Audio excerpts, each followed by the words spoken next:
दिख रहे हैं? नमस्ते सबसे पहले। आज मैंने बहुत बढ़िया।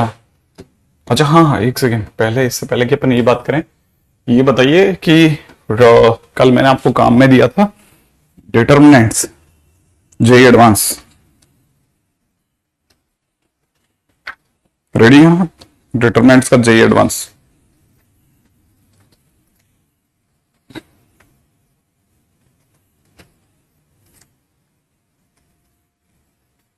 हाँ भाई, डिटर्मिनेंट्स का जेई एडवांस। ये तो बहुत छोटा सा ही है, इसमें 7 ही क्वेश्चन है, ये तो सबसे आसान है। ठीक है, पहले डिटरमिनेंट्स का बोला था मैंने, मैट्रिक्स का नहीं बोला था।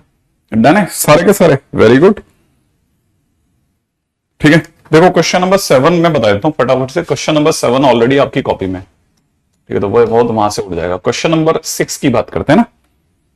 क्वेश्चन नंबर 6 के अंदर ये एक्चुअली में एक क्वेश्चन हमने किया था कॉपी में, जिसमें यूनिक सॉल्यूशन भी करा था, इनफाइनाइट सॉल्यूशन भी बोला था और नो सॉल्यूशन भी बोला था। बिल्कुल वैसा का वैसा क्वेश्चन है, सेम टू सेम, बस उसमें थोड़ा बहुत चीजें बदल गई। डेल्टा इक्वल टू 0 करोगे तो कुछ ना कुछ वैल्यू मिल जाएगी।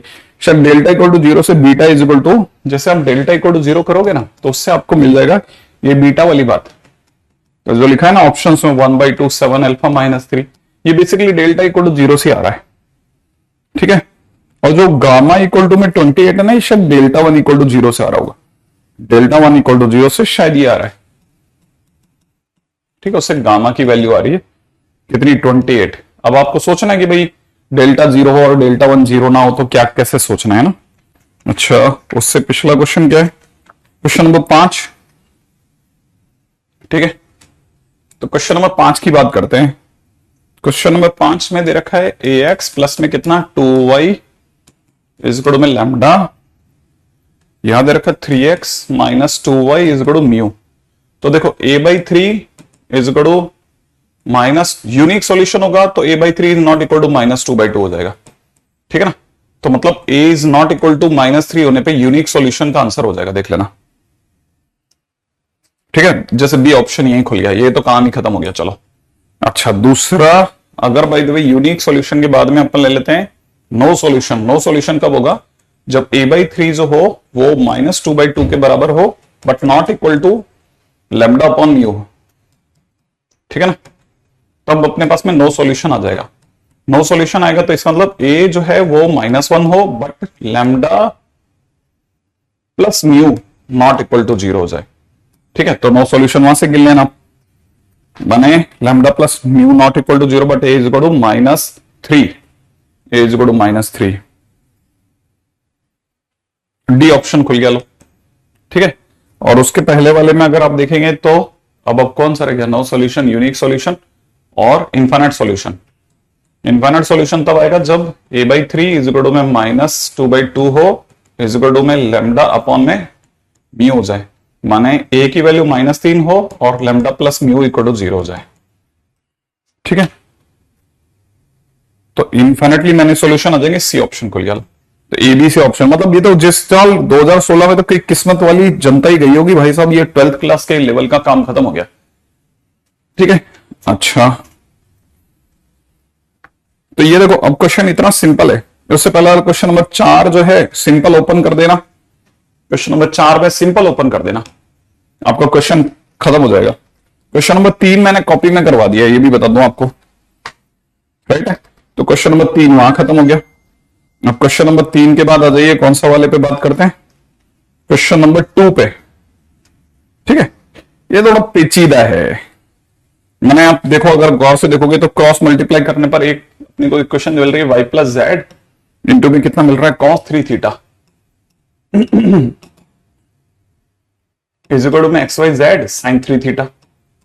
ठीक है ना, यहां दिख रहा है x sin 3 theta is equal to में कितना, इसको अपन एक काम करते हैं ना, इसमें ज्यादा बेस्ट है कि मैं इसमें एलसीएम ही ले लेता हूं। तो बेस्ट ये रहेगा कि जब मैंने इसको एलसीएम ले लिया तो यहां हो जाएगा xyz sin 3 थीटा। ठीक है, और इधर की तरफ हो जाएगा 2z cos 3 theta, 2z cos 3 theta plus में 2y sin 3 थीटा। ठीक है, एक ये रह जाएगा, और दूसरी तरफ से इसकी तीसरी इक्वेशन हो जाएगी x y z sine 3 theta is equal to में y plus 2z cos 3 theta plus y sine 3 theta. इसे अपन 1, इसे अपन 2, इसे अपन 3 नाम दे लेते हैं। 1 2 3 करके इक्वेशन है ना। अब पहला काम, अब इसमें कुछ नहीं करना है, तो इतना सा काम करना है कि एक बार 1 और 4 को मिलाना, 1 और 3 को मिलाना है भाई। क्वेश्चन के अंदर ध्यान से समझ लेना भाई, ठीक है ना। ये ठीक है ना, ये हमारी क्वेश्चन नंबर 2 है। एक बार 1 और 2 को सॉल्व करना है, ठीक है ना। 1 और 2 को सॉल्व करने से क्या हो सकता है देख सकते हैं, वो भी देख लेते हैं। 1 और 2 को अगर अपन सॉल्व करते हैं तो 1 और 2 को सॉल्व करने से ये दोनों मैच कर जाएंगे, तो हम ये बराबर ये देख सकते हैं। 1 और 2 को सॉल्व करते हैं, यहां से दिख जाएगा y plus z cos 3 theta is equal to में कितना 2z कॉस 3 थीटा प्लस में 2y साइन 3 थीटा। इसे आप इक्वेशन नंबर 4 नाम दे देना, ठीक है। अच्छा ओके, अच्छा ऐसे ही हम लोग 1 एंड 3 को भी सॉल्व कर सकते हैं। 1 एंड 3 को सॉल्व करते हैं तो हमारे पास क्या आ जाएगा, 1 एंड 3 को सॉल्व कर लेंगे तो y plus z cos 3 theta is equal to में y plus 2z cos 3 theta plus में कितना y साइन 3 थीटा। ये हमारे पास में इक्वेशन नंबर 5 आ जाएगी। अच्छा, एक इनडायरेक्ट वे में ये भी आपस में एक इक्वेशन बन रही है, क्योंकि ये दोनों सेम है तो फिर ये दोनों भी सेम होंगे। तो 4 और 5 से एक इक्वेशन यहां पे बन रही है, 2z कॉस 3 थीटा प्लस में 2y sine 3 theta is equal to में y प्लस 2z इंटू में कॉस 3 थीटा प्लस में y साइन 3 थीटा। सही भाई, मेरे को लगता है कि जब आप इसको सबको सॉल्व कर लोगे तो लास्ट में कुछ tan 3 थीटा की टर्म्स में आंसर आ जाएगा। इसको जो मेरे को ध्यान है इसमें tan 3 theta is equal to कुछ शायद 1 ही आ जाता है आंसर में, तो tan 3 theta is equal to 1 करके आंसर आ जाएगा। बस उससे क्वेश्चन खत्म। जहां पे वो हुआ और आपका क्वेश्चन यही वो चाह रहा है, बस इस लेवल पे लाना चाह रहा है। सॉल्व कर करके आप यहां पहुंचोगे, यहां साइन tan 3 थीटा पर, जैसे tan 3 थीटा पे आया आपका क्वेश्चन डन है, ठीक है ना भाई। ये सारा का सारा ये जो मेरे पास में शीट है वहीं से आया और कहां से आएगा, ठीक है। तो बस आप इसको सॉल्व कर लेना, ठीक है। ये यहां से खत्म हो जाएगा। अब उठा कौन सा, बाकी तो आप कह रहे हो सारे हो गए, ठीक है। हाँ किया, ठीक है। जो मेरे पास इक्वेशन है मैं सिर्फ वही खोल रहा हूं और कुछ नहीं, ठीक है। तो ये तो वो डिटरमेंट। अब डिटरमेंट के क्वेश्चंस के बाद में यहां पर मैं लिख भी देता हूं ना, नहीं तो आपके पास में रह जाएगा। Determinant questions JEE advance discussion, ठीक है ना भाई। चलिए भाई, है ना। आज मैं इसमें ज्यादा टाइम नहीं दूंगा डिस्कशन में, क्योंकि कल बहुत ज्यादा दे दिया था और उसकी वजह से अपना लेक्चर और टंग गया था। कल के दिन पे हम लोग एक्सपोनेंशियल फंक्शन के बाद में शायद उस पर चले गए थे, क्या बोलते हैं, एक्सपोनेंशियल फंक्शन करने के बाद में, एक मिनट,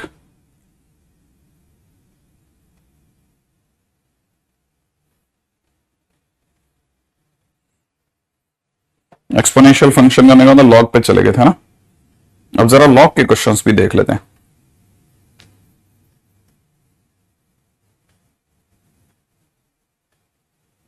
कल हमने लॉग स्टार्ट किया था,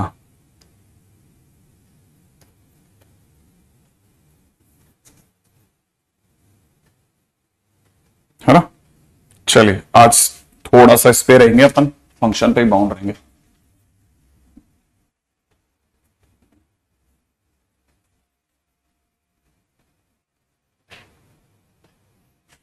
हाँ ऐसा बोलेंगे, बोलने वाले क्या चाहता है, मैंने कहा ना बोलने वाले बोलते रहेंगे।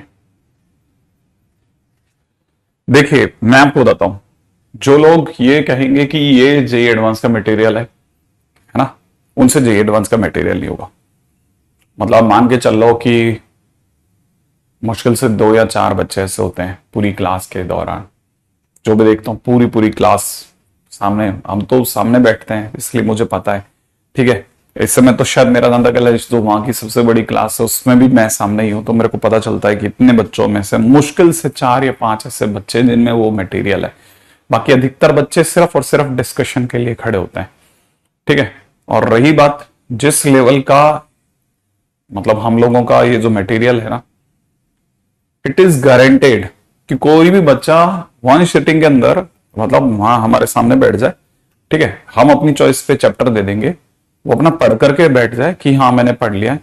वो अगर सारे के सारे क्वेश्चन कर देगा, मैं हाथों हाथ 10,000 रुपए दे दूंगा, हाथों हाथ 10,000 रुपए दे दूंगा कैश, मेरे सामने बैठ जाएगा और सारे क्वेश्चन कर देगा। यहाँ पे डाउट काउंटर के अंदर हमारे डाउट काउंटर जो है ना, उसमें आईटीएन है सारे के सारे, ठीक है। वो जो बच्चे हैं ना जो आईटी पास आउट है, उससे नहीं होता वन सेटिंग में, ठीक है। तो इसलिए ये जो कई लोग ऐसा बोलते हैं ये ऐसा है वो वैसा,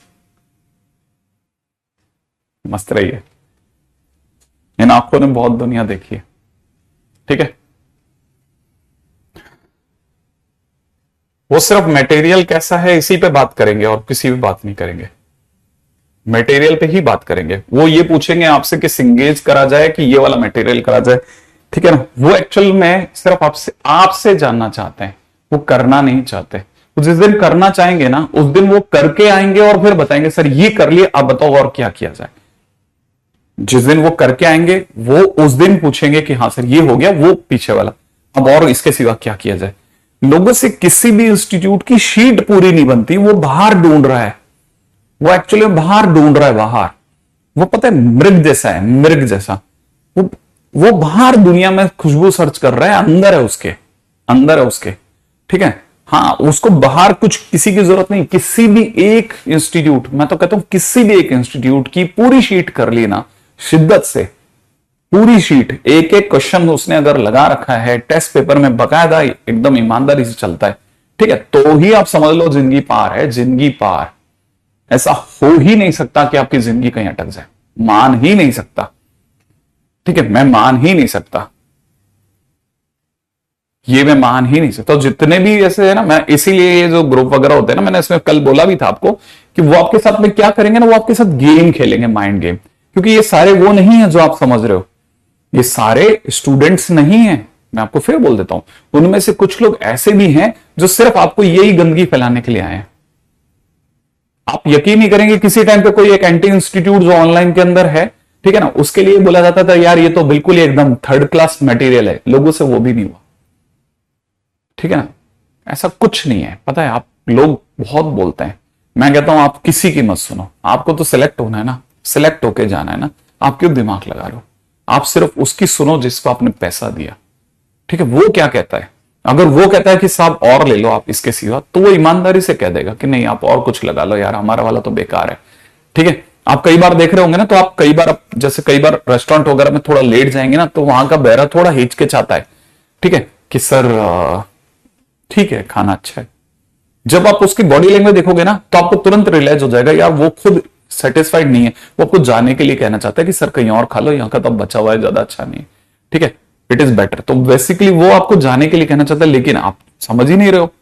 लेकिन यहां तो खुद कह रहे हैं भाई साहब ये कर, मैंने तो कल, मैं तो सिंगेज वर्सेस पे ले आया था। क्यों? क्योंकि हमारे पास में आप उसका देखो तो सही सीन, सबसे ज्यादा जेईई मेंस के क्वेश्चन सॉल्व है, पूरा सॉल्व, फुल्ली सॉल्व मटेरियल है, पूरा O1 है, पूरा O2 है, पूरा S1 है, पूरा S2, ठीक है, एक एक क्वेश्चन सॉल्व करके डाला हुआ है, सॉल्व करके, समझ रहे हो आप। हाँ, और अगर आप उस पर भी शक करते हो ना, तो फिर आप ही महान हो, ठीक है। जो एक बच्चा बोलता है वही महान है भाई, वो इतने इंस्टीट्यूट से भी पार निकल गया, समझ रहे हो आप।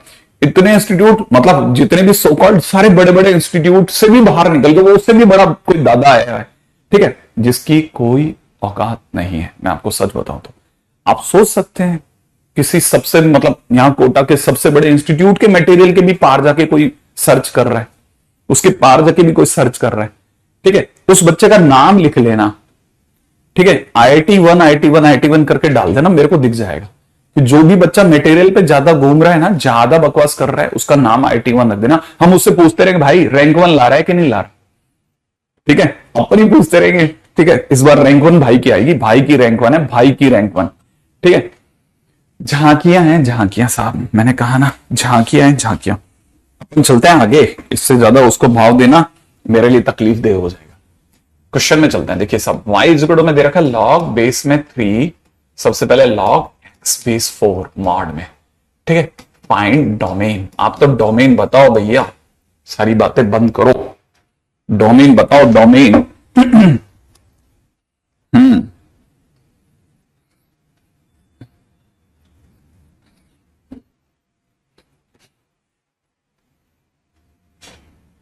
हाँ भाई,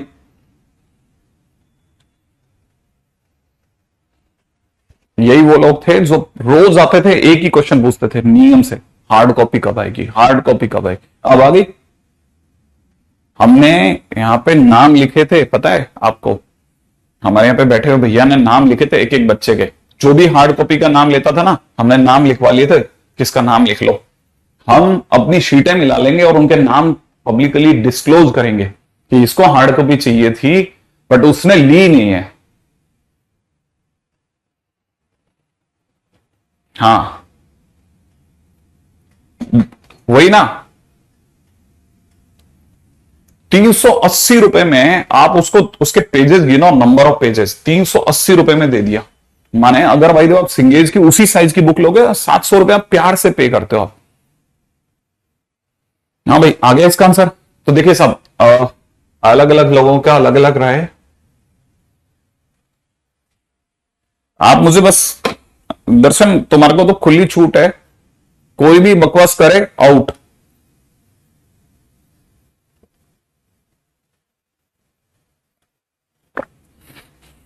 तुम तो सीधे आउट कर दिया करो, सोचो ही मत। अपने को भीड़ चाहिए ही नहीं। अपन कोई ज्ञान ज्ञान देने के लिए रोज यहां पे 10 मिनट खराब थोड़ी ना करेंगे इनके लिए। आप तो सीधे आउट कर देना बेटा। जरा सा भी लगे ना, मैं पूछूंगा भी नहीं आपसे कि आपने क्यों किया। ठीक है, बाद में वो समझाता रहेगा सर ये हो गया मुझसे, या सर मैंने तो कुछ किया ही नहीं था। अपन तो आउट करेंगे सीधा। हाँ भाई, जरा सा भी फीलिंग आ जाए ना आपको ये फलाना इंस्टीट्यूट का है, ये ज्ञान देना है, उड़ा देना आप। हमें नहीं चाहिए किसी का। हाँ, डेडिकेटली हमारे रिजल्ट वाले बच्चे की तलाश है, हम ढूंढते मरते फिर रहे हैं भाई। ठीक है, यहां ज्ञान दे रहा है वो।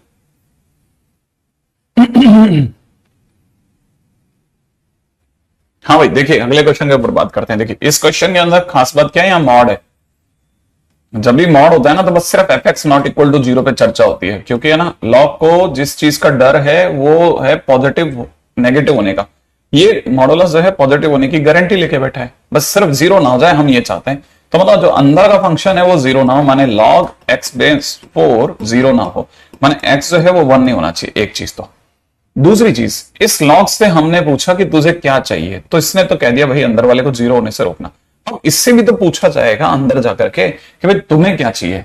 तो जैसे ही आप इससे पूछोगे तो ये कहेगा एक्स 0 से बड़ा चाहिए, माने एक्स एक्चुअल में वंस मतलब 0 से बड़ा चाहिए, इन्फाइनाइट तक सब ले लो और उसमें से किसको हटवा देना, 1 को। तो माने हमारा आंसर हो जाएगा 0 to इन्फाइनाइट एक्सेप्ट 1। ठीक है, तो बेसिकली एक भी बच्चे का आंसर मेरे को अभी तक सही नहीं दिखा था। कोई इक्का दुक्का बीच में से निकल गया तो हम भी चेक कर लेंगे उसके नाम के साथ।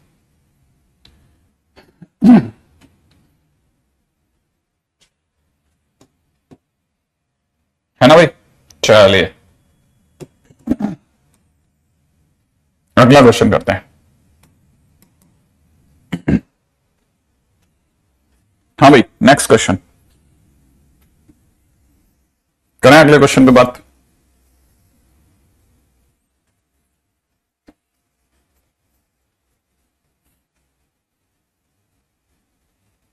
अगले क्वेश्चन में दे रखा है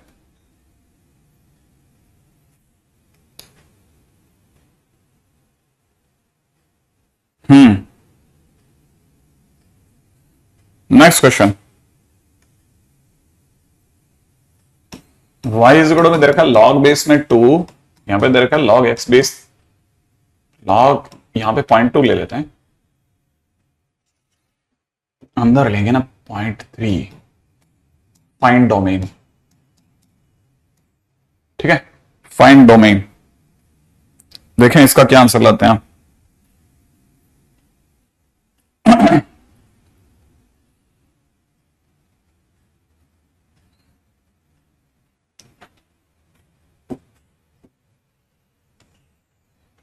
हो गया,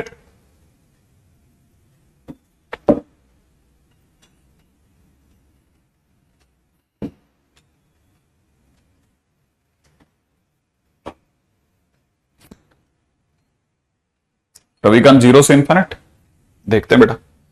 देखिए सब, पहली बात इस लॉग से पूछा क्या चाहिए, तो ये तो तीन बातें कहेगा ना, बेस को प्लीज पॉजिटिव रखना, बेस को 1 मत होने देना, और तीसरा log x बेस 0.3 जो है उससे प्लीज पॉजिटिव रखना। एक कहानी खत्म। अब अगली कहानी पे चलते हैं। अगली कहानी इससे पूछो, इस लॉग से, कि भाई तुम्हें क्या चाहिए, तो ये कहेगा बेस को पॉजिटिव रखना, बेस को 1 मत होने देना, तो 0.3 ना तो नेगेटिव होता है ना 1 से 1 होता है, और तीसरा x को भी पॉजिटिव रखना। अच्छा, यहां जाकर के जैसे आप इस x तक जाना चाहोगे तो लॉग को हटाना पड़ेगा। लॉग को हटाने के लिए जैसे इसे डंडा पड़ेगा, ये 0.3 उसके चरणों में चला जाएगा, 0.3 की पावर 0 हो जाएगा, और साइन ऑफ इनइक्वालिटी बदल जाएगा, क्योंकि लॉग का जो बेस है ना वो 1 से कम है। 1 से कम बेस वाला जो ग्राफ होता है ना वो डिक्रीजिंग होता है। तो डिक्रीजिंग फंक्शन जब भी लगता है या हटता है, साइन ऑफ इनइक्वालिटी चेंज करता है, तो x लेस देन 1 हो गया।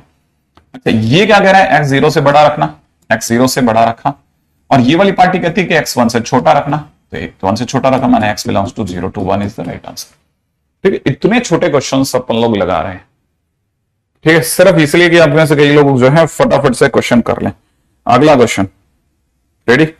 नेक्स्ट क्वेश्चन में दे रखा है, यहां पे भी एक चीज को समझते चलते हैं, ठीक है। अब एक रिमार्क ले रहा हूं, ठीक है, रिमार्क का नाम है आर क्लब। आर क्लब, ठीक है। आर क्लब क्या चीज है? आर क्लब ये है कि if function is in the form of, ठीक है, one function inside other, inside other। अगर कभी भी फंक्शन जो है ना, जो हमें दिया गया क्वेश्चन में, वो एक फंक्शन के अंदर दूसरा फंक्शन है, इस तरह की फॉर्म में है, तो क्या करना है, then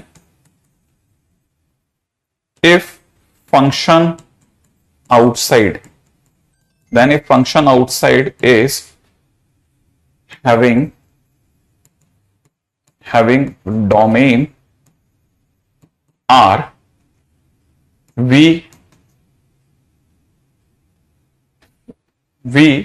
try to find domain of function inside, then we try to find domain of function inside।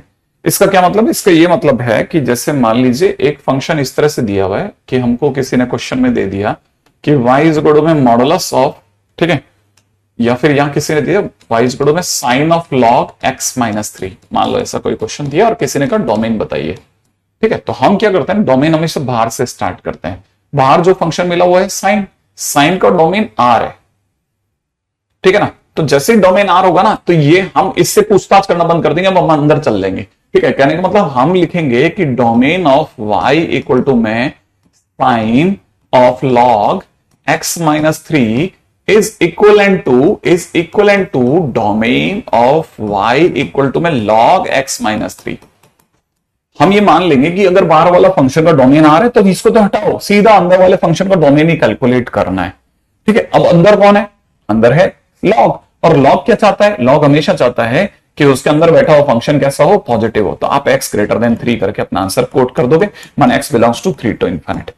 मान लीजिए क्वेश्चन ऐसा नहीं होता, मान लेते हैं कि क्वेश्चन जो है वो कुछ हद तक ऐसा दिया होता कि इस तरह से क्वेश्चन होता, सपोज इस तरह का क्वेश्चन होता, ठीक है। एक बार जरा इधर भी देखिएगा, मान लेते हैं क्वेश्चन में आपको ऐसे दिया होता क्या कि y इज इक्वल टू में domain of y equal to modulus, ठीक है, ऑफ साइन log, ठीक है, log x माइनस 3। मान लो ये क्वेश्चन के बाहर और मॉडुलस भी आता था। अब क्या करते, हमको पता है हमेशा डोमेन बाहर से स्टार्ट करना है, तो बाहर कौन है? मॉड है, मॉडुलस देखा है ना, मॉड x, तो y is equal to mod x का डोमेन कितना होता है? r। अगर इसका डोमेन r है तो मतलब मॉड का डोमेन कितना हो गया? r। तो हम अंदर चलेंगे कि नहीं भाई r है, चलो अंदर चलो। अंदर कौन मिला? साइन, उसका डोमेन कितना? r। तो फिर हम और अंदर चलेंगे कि हमें इसका डोमेन बताना है, ठीक है। अब इसका डोमेन क्या चाहता है? इसका डोमेन चाहता है कि x माइनस 3 पॉजिटिव हो, माने x इज ग्रेटर देन 3, माने पिछला वाला क्वेश्चन का आंसर ही आंसर हो जाएगा 3 to infinite। ऐसे तो जैसे ही हमें बाहर का फंक्शन, हाँ, जैसे ही बाहर का फंक्शन हमारे को r डोमेन का मिलेगा, हम अंदर चलना चालू करेंगे, और अंदर और अंदर और अंदर। तो जैसे कोई भी फंक्शन मिलता है तो पहली बात तो डोमेन में हम हमेशा बाहर से अंदर चलते हैं। दूसरा, जैसे ही पहला फंक्शन जो सबसे बाहर बैठा है उसका डोमेन अगर आ रहा है तो अंदर चलो, उसके अंदर वाले को भी आ रहा है और अंदर चलो, फिर उसके अंदर वाले का भी आर और अंदर चलो, और जो लास्ट का फंक्शन है उसका डोमेन ही आंसर हो जाएगा। ठीक है, तो आर क्लब वाले जितने भी लोग होते हैं, तो इसलिए डोमेन के टाइम पे हम लोग हमेशा नजर रखते हैं कि भाई बाहर वाले फंक्शन का आंसर, बाहर वाले फंक्शन का डोमेन कहीं आर तो नहीं है। अब जैसे मान लीजिए क्वेश्चन के अंदर किसी ने, सपोज करते हैं किसी ने क्वेश्चन में ऐसा दे दिया, ठीक है, y इज इक्वल टू में दे रखा है 2 to the power sine inverse, ठीक है, साइन इनवर्स लॉग बेस में दे रखा है 3, याद रखा है x/2, ठीक है, और फिर किसी ने डोमेन मांग लिया कि भाई डोमेन बताइए आप क्या होगा। ठीक है, तो डोमेन के टाइम पे अपन क्या करेंगे ना कि मान लीजिए किसी ने अपने को इसका डोमेन पूछा, तो हम कैसे सोच रहे हैं, हम ऐसे सोच रहे हैं कि हम सबसे पहले इससे मिले माने y को 2 टू द पावर x से मिले। 2 टू द पावर x का ग्राफ हमारे को याद है कि ऐसा होगा, इसका डोमेन कितना है r, इसका डोमेन r है, माने 2 टू द पावर माने 2 टू द पावर x का डोमेन r है। तो फिर हम अंदर चलेंगे कि भाई किसका पता करना है, साइन का। तो मतलब हमें डोमेन किसका निकालना है, डोमेन ऑफ y इक्वल में साइन इनवर्स, ठीक है, अंदर किसका, लॉग x/2 बेस 3 का डोमेन निकालना है। अब हम जानते हैं कि साइन इनवर्स क्या चाहता है कि अंदर जो बैठा हुआ फंक्शन है ना, उसका डोमेन वो अपने आप में -1 से +1 के बीच में, तो हमने साइन इनवर्स के हिसाब से कोड किया। साइन इनवर्स के बाद में हमारे को x तक जाना है, तो लॉग के डंडा पड़ेगा, लॉग के डंडा पड़ते ही 3 इधर भी जाएगा और उधर भी जाएगा। ठीक है, तो x/2 यही खड़ा रहा और उधर क्या हुआ 3 पावर -1, इधर कितना हुआ 3 पावर 1, माने एक तरह से देखा जाए तो x/2 is in between 3 and 1/3। फिर क्या होगा, x तक जाना है तो 2 से गुणा करेंगे तो 2/3 यहां हो जाएगा, x यहां हो जाएगा और यहां कितना हो जाएगा 6। ठीक है ना, तो हमारा x कहां से कहां तक मिला, 2/3 से 6 तक, ये मेरा आंसर हो गया। सही है, ऐसे चलना है हमारे को।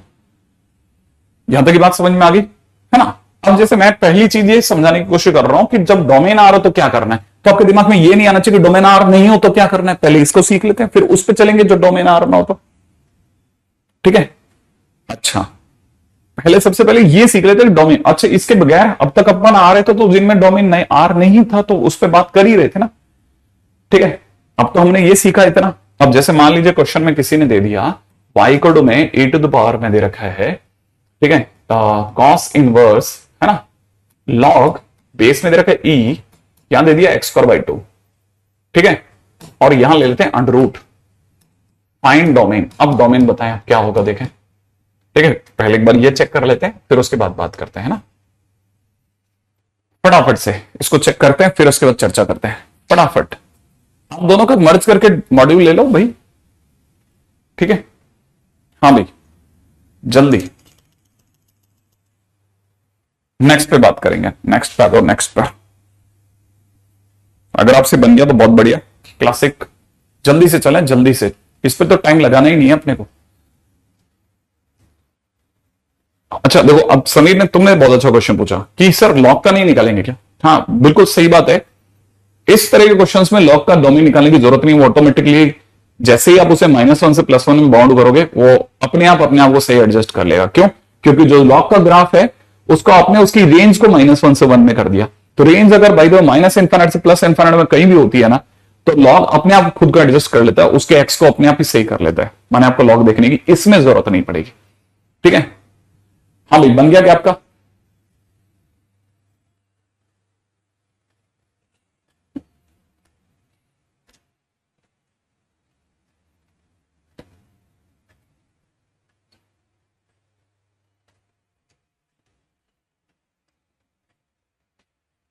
हाँ भाई बन गया, देख लेते मिला लेते हैं भाई, जिन जिन से बन गया उनकी बात करते हैं फटाफट से। देखिएगा पहली चीज, इसको अंडररूट के नजरिए से देखा और आप फंस गए। ठीक है, ये क्वेश्चन आपको ट्रिक करने के लिए ही दिया जाता है। बेस में ई बहुत सिंपल क्वेश्चन है, क्योंकि आपको ये पता है कि नहीं पता कि पावर हाफ है। अगर ये पावर हाफ है तो आपको पता होना चाहिए हाफ इससे मल्टीप्लाई होता है, क्योंकि याद है ना पावर टू पावर आपस में, पावर आपस में यहाँ पे मल्टीप्लाई होते हैं ना, याद है ना, एक ही पावर m पावर n लिखा हो तो ये दोनों आपस में मल्टीप्लाई होते हैं, तो वैसे ही मल्टीप्लाई होगा। तो हाफ कॉस इनवर्स, ठीक है, लॉग बेस में e x²/2 ये आपका फंक्शन हो जाएगा। और जैसे ये फंक्शन होगा अब आप बाहर से चलोगे, e पावर x का डोमेन r, तो आप अंदर चलोगे 1/2 का डोमेन r, क्योंकि कांस्टेंट है, कांस्टेंट फंक्शन का डोमेन r होता है। फिर आप और अंदर चलोगे कि कॉस इनवर्स भैया तुम बताओ तुम्हें क्या चाहिए, तो ये एक ही बात बोलेगा कि log x²/2 को प्लीज बोल देना कि उसे -1 से 1 में रहना है। अच्छा, फिर लॉग के डंडा पड़ेगा, e दोनों तरफ जाएगा, इधर भी और उधर भी, तो यहां हो जाएगा e पावर -1, यहां हो जाएगा x²/2 और यहां हो चुका होगा e। सही है, अच्छा फिर क्या होने वाला है, ये एक्चुअल में e पावर ठीक है, -1 जो है ये अपने आप को 1/e कह लेगा, फिर 2 से मल्टीप्लाई करेंगे तो इट इज 2/e, और यहां हो चुका होगा x² और यहां हो चुका होगा e। इसके बाद में भी अभी भी देख रहा हूं मैं किसी का भी आंसर करेक्ट नहीं है, ठीक है ना, एक का भी आंसर अभी तक सही नहीं गया, एक का भी आंसर सही नहीं गया। जो बड़ी बड़ी बातें कर रहे हैं उनमें से भी किसी का भी आंसर नहीं है बेटा, बाकी सब इक्का दुक्का ही ऐसा बंदा होता है जो ज्यादा ज्यादा ज्यादा आगे जा रहा होता है, उसका भी आंसर सही नहीं। इसके अंदर x तक जाना है, अगर x तक जाना है तो x तक जाने के लिए अंडर रूट काटना पड़ेगा, तो अंडर रूट ऑफ x² जो होगा वो इधर अंडर रूट ऑफ e तक होगा और इधर अंडर रूट ऑफ 2/e तक होगा, सही है। और जैसे ही ऐसा होगा ये mod x बन जाएगा, तो mod x जो है that will run between under root 2/e से अंडर रूट e। अब सोचो मॉड माने क्या, घोड़ा, घोड़ा घास खाना चाहता है अंडर रूट 2/e से अंडर रूट e तक की, यहां से अलग ही घास खाना चाहता है। तो देखो जब वो रस्सी इधर फेंकेगा तो उधर भी तो फेंकेगा, तो उधर किधर कितनी खाया जाएगा, -√2/e से -√e तक की घास वो भी उड़ाएगा। तो फाइनली x के नाम पे उसके पास में क्या क्या आंसर हो गए, -e से लेकर के -√2/e, ठीक है 2, ठीक है 2, दूसरी तरफ से देखा जाए तो कितना 2/e, √2/e से √e तक, सही है। मेरा नाम तो ये कहानी भी पकड़ में आ गई, ठीक है। अब कोई गलती अगर देखा जाए तो ये 2e हो जाएगा, इसको भी करेक्ट कर लेते हैं, ठीक है। यहां से हो गया 2/e, 2e, इसको 2e कर लेते हैं, 2e कर लेते हैं, ठीक है। यहां पे देखा जाए तो माइनस के अंदर √2e हो जाएगा और यहां पे 2e हो जाएगा। लीजिए साहब, जो 2 की मिस्टेक थी वो भी करेक्ट हो गई, बाकी आप अपनी तरफ से मिला लें, ठीक है। हाँ भाई, काम की बात हो गई, हाँ भाई यहां तक की बात हो ही गई है। तो इंपॉर्टेंट चीज ये है कि आपको इस तरह के छोटे छोटे क्वेश्चन, कहते हैं ना एकदम चिरकुट लेवल के क्वेश्चन है, ये बेसिक लेवल के क्वेश्चन है जिन्हें आपको समझ में आना चाहिए, ठीक है। यश अपने तरीके से आप आंसर देते तो मुझे ज्यादा अच्छा लगता कि आप कैसे सोचे, ठीक है। जैसे ही आप अपने तरीके से बताते, ठीक है, मुझे ज्यादा अच्छा लगता कि आपने कैसे सोचा इस क्वेश्चन को, ठीक है। बाकी जो ध्यान से नहीं देख रहे हैं उनको पता नहीं है कि शायद अपने इसे करेक्ट कर लिया है ना। हाँ भाई, आप अपने तरीके से आंसर निकाल के दिखाएं, ज्यादा सुंदर लगेगा बेटा। अब तो आप ग्रुप में हैं। हाँ भाई, नेक्स्ट पार्ट पे आते हैं। किसी भी नजर से देख सकते हैं तो, है ना। नेक्स्ट पार्ट पे आते हैं, नेक्स्ट पार्ट है ना। नेक्स्ट पार्ट क्या कहता है, अगला पार्ट है हमारा, ठीक है, point number 6, that is greatest integer function. Greatest integer function, इसको आप जीएफ भी बोल सकते हैं। तो पहली चीज ये कि it is represented by fx is equal to ऐसे डब्बा x। आई एक्सपेक्ट सबको पता है।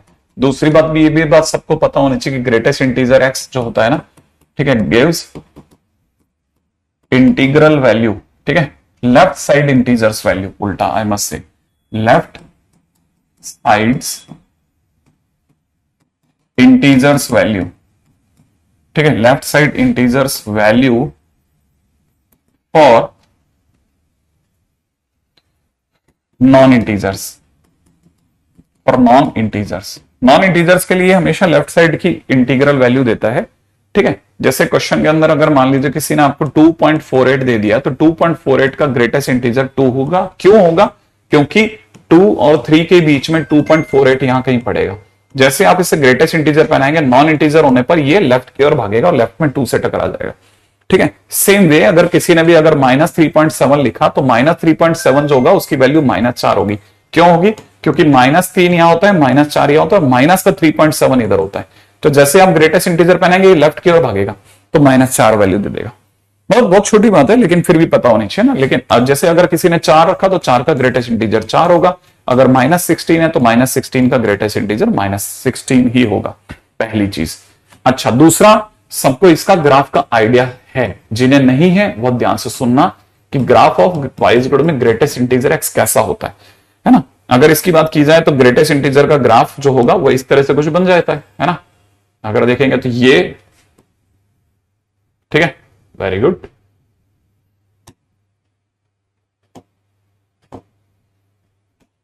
अगर ये ग्रेटेस्ट इंटीजर एक्स के लिए एक्स एक्सिस और वाई एक्सिस है, ठीक है, ये हमारा एक्स एक्सिस और ये हमारा वाई एक्सिस है, ठीक है।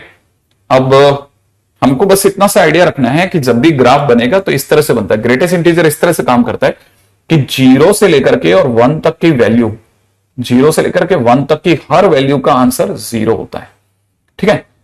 1 पहुंचा नहीं है, 1 होते ही 1 का ग्रेटेस्ट इंटीजर 1 हो जाता है, इसलिए 1 पर ठीक यहां मिलेगा ग्राफ, 1 पर ग्राफ यहां मिलेगा यहां, ठीक है। तो 1 से लेकर के 2 तक पहुंचने तक की हर वैल्यू का आंसर 1 होगा, ठीक है। फिर 2 से लेकर के और 3 तक की हर वैल्यू का आंसर 2 होगा।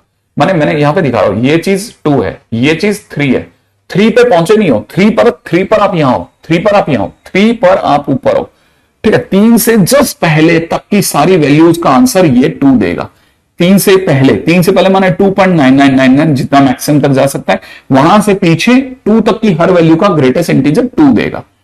ठीक 3 होते ही ये 3 देना चालू कर देगा। फिर 3 से लेकर के 4 तक, 3 से लेकर के 4 तक, ठीक है, कि हर वैल्यू के लिए ये 3 ही आंसर देगा। बस इसी तरह से वो चलाते रहेंगे, ठीक है। ये यहां आ जाएगा, ये यहां आ जाएगा, सेम ये चलता रहेगा। इसे कुछ लोग स्टेप फंक्शन बोल करके खुश होते हैं, है ना, तो वैसे भी सोचा जा सकता है। तो 4 ये बेसिकली ग्राफ ही है। अब इसमें भी सबसे इंपॉर्टेंट पॉइंट ये है कि आपको ग्राफ ऐसा नहीं कि ऐसा फील है, जैसे क्लास में पूछते ना ग्रेटेस्ट इंटीजर ग्राफ याद है ऐसा वो ये बता देता है, लेकिन जिस दिन हम क्वेश्चन में लाते हैं ना, उस दिन उसको ये नहीं पता होता कि उसका पहला स्टेप कहां है। पहला स्टेप एक्स एक्सिस पे ही है, एक चीज, ठीक है। सबसे पहले तो ये वाला ग्राफ। अच्छा, दूसरी बात देखा जाए तो जोन वाइज देखिए, हर जोन में ग्राफ अवेलेबल है। माने 0 से 1 में ग्राफ है, 1 से 2 में ग्राफ है, 2 से 3 में ग्राफ है, 3 से 4 में ग्राफ है। एक्स की हर वैल्यू पर ग्राफ अवेलेबल है।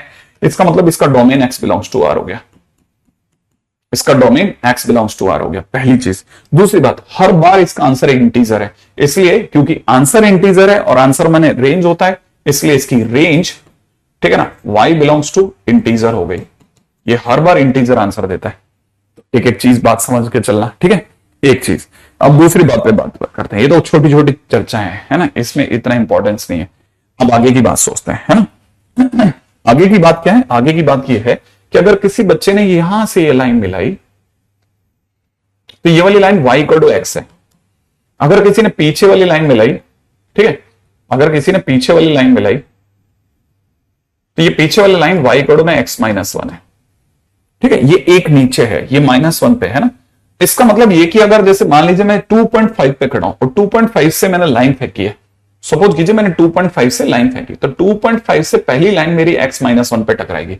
माने x-1 सबसे नीचे है, x-1 जो है वो सबसे नीचे है, ठीक है। उससे ऊपर कौन है? उससे ऊपर अगर भाई और ऊपर जाओगे तो उसके बाद वो अपन जाके टकराएंगे ग्रेटेस्ट इंटीजर x पे। माने ग्रेटेस्ट इंटीजर x जो है दैट इज ग्रेटर देन, वो ऊंचा है, ऊंचा माने ग्रेटर देन है, ग्रेटर देन x-1। अगर आप और ऊपर जाओगे तो आपको पता चलेगा अब आप ऊपर वाली लाइन माने x पे टकराए हो, माने x जो है वो सबसे ऊपर है। तो आप यहां पे कह सकते हो x is greater than equal to greatest integer x is greater than x-1। तो पहली चीज तो इसे भी क्लियर कर दें, ठीक है। अब छोटी छोटी चीजों पे चर्चा करना, राइट है। यहां से मेरे को जो मिला मैं इसको पीछे लेके चल रहा हूं। मेरे को यहां से मिला कि x is greater than equal to greatest integer x is greater than x-1। अच्छा, इस वाले पोर्शन को मिलाते हैं, ठीक है। यहां से दिखता है x minus greatest integer x is greater than equal to 0, ठीक है। फ्यूचर जानने वाले लोग जो समझते हैं कि फ्यूचर में आपके काम आने वाली चीज है, इससे आपको पता चल गया कि आपका फ्रैक्शनल पार्ट, ये बाद में फ्रैक्शनल पार्ट x डिक्लेयर हो जाएगा, दैट इज ग्रेटर देन 0। अगर किसी ने सिर्फ इन दो को मिलाकर के कुछ सोचा होता तो यहां से मिलता greatest integer x is greater than x-1, ठीक है ना। इस 1 को इधर ले आइए और इस ग्रेटेस्ट इंटीजर x को उधर ले जाइए, तो आपको पता चलेगा यहां से आपको दिख रहा है fractional part x is less than 1। दोनों को जिस दिन मिलाएंगे उस दिन आपको एक फ्यूचर की चीज दिखेगी कि fractional part x is less than 1 but greater than equal to 0। वो यहां पे प्रूफ हो गया इसका, ठीक है। यहां से एक चीज को और पकड़ के चलना, ये आपके फ्यूचर की काम है ना, लिख दिया इसलिए मैंने फ्यूचर है ना, इस पर अभी चर्चा नहीं की जाएगी, ये फ्यूचर में काम आ जाएगा। अच्छा, अब बात करते हैं और आगे की। इसके बाद में हमारे लिए जो सबसे काम की चीज है वो है properties of greatest integer. Greatest integer की कुछ छोटी छोटी प्रॉपर्टीज हैं जिनको हम बिना प्रूफ के पढ़ते हैं ना। अच्छा, आगे बढ़ते हैं। इसके बाद की बात, किसी भी क्वेश्चन को आप अपनी तरफ से रेज करने से पहले उसकी डेप्थ समझ लेना। अगर आपने खुद ने नहीं समझा हुआ और पूरी ट्राई करने के बाद समझ में नहीं है तो आप मेरे से पूछना, एकदम से मत भागना, है ना। अच्छा, फर्स्ट पॉइंट जो प्रॉपर्टी में पहला पॉइंट है वो ये कि ग्रेटेस्ट इंटीजर में इंटीजर भेजो, इंटीजर ही बाहर आएगा। दूसरा, अगर आपने x के साथ में कोई इंटीजर भेज दिया तो ये उसे बाहर निकलने को बोलेगा कि भैया प्लीज बाहर जाए, पीछे से दरवाजा बंद कर लेगा। माने आपने अगर बाय द वे x -1 लिखा तो ये देखते ही समझ जाएगा कि आपने किसी इंटीजर को भेजा है, ये इंटीजर को बाहर जाने को कहेगा और पीछे दरवाजा क्लोज कर लेगा। जैसे आपने x + 11 भेजा तो ये 11 को कहेगा 11 भैया प्लीज बाहर जाओ और पीछे से दरवाजा क्लोज कर देगा। ठीक है, ऐसे। पॉइंट नंबर 3 पे आते हैं, तीसरा प्रॉपर्टी। ठीक है, तीसरी प्रॉपर्टी क्या कहती है? तीसरी प्रॉपर्टी ये कहती है कि x जब तक, जैसे मान लीजिए x जो है वो 2 से और 3 के पहले तक कहीं पे भी पहुंच रहा हो, कोई भी नंबर चुन रहा हो, तो उसका जो ग्रेटेस्ट इंटीजर होता है ना वो 2 दे देगा। ठीक है, जैसे ही x जो है वो आपका अगर मान लेते हैं 14 से लेकर के और 15, उसका जो भी कॉन्जुगेटिव इंटीजर है उसके पहले अगर कहीं पे भी बैठा है, कोई भी नंबर लेकर के आ रहा है, तो उसका ग्रेटेस्ट इंटीजर जो होगा वो 14 हो जाएगा। ठीक है, जैसे मान लीजिए x जो है वो अपने हमें -3 से -2, उसका कॉन्जुगेटिव लेफ्ट वाला है ना, जो भी राइट वाला कॉन्जुगेटिव है वो -2, अगर इसके बीच में कहीं भी बैठा है तो उसका ग्रेटेस्ट इंटीजर जो होगा वो -3 हो जाएगा। ठीक है, बहुत सिंपल सी बातें चल रही है। फटाफट मेरा दांत क्या है, यहां तक की बात समझ में आ रही है?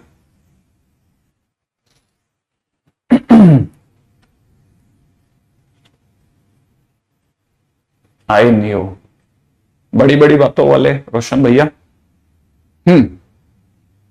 ठीक है, बहुत सही बात आपने पकड़ी है, अच्छी बात है। मेरे से यहां पे मैं ग्रेटेस्ट इंटीजर के टाइम पे फ्रैक्शन पे चला गया, बहुत बहुत धन्यवाद, बहुत टाइमली बता दिया यार। ठीक है, आगे चलते हैं, बिल्कुल सही बात है। ठीक है, मैं ग्रेटेस्ट इंटीजर बोल करके फ्रैक्शन पार्ट की तरह था। ओके, ठीक है, ये पीछे से दरवाजा बंद कर लेगा। Greatest integer x -1, greatest integer ये, ग्रेटेस्ट इंटीजर x + 11, बहुत सही, टाइमली आपकी तरफ से रिकमेंडेशन आ गई। हाँ भाई, आगे बढ़ते हैं, है ना। इसके बाद की बात करते हैं। अगर यहाँ पे देखें तो ग्रेटेस्ट इंटीजर x = 2, वो एक्चुअली क्या है, मेरे दिमाग के अंदर वो वाली बात फिट हो गई कि अपने ग्रुप के अंदर मैंने ग्रुप बना के गलती कर ली। मेरे दिमाग में वही चल रहा है कि मैंने ग्रुप को डिलीट ही कर देंगे। मेरे दिमाग में तब से एक ही चीज दौड़ रही है, क्या ना, मैं इस पॉलिटिक्स में आना ही नहीं चाहता। ये क्या आपस में इधर उधर के लोग पैसा खा करके कि डिफेम करना, बेस्ट है वो अपने घर में बैठ के डिफेम करें। क्यों उनको हम 700 जने क्यों प्रोवाइड करें कि भाई इतने बंदे हैं, इनके बीच में हमारी गंदगी फैलाओ।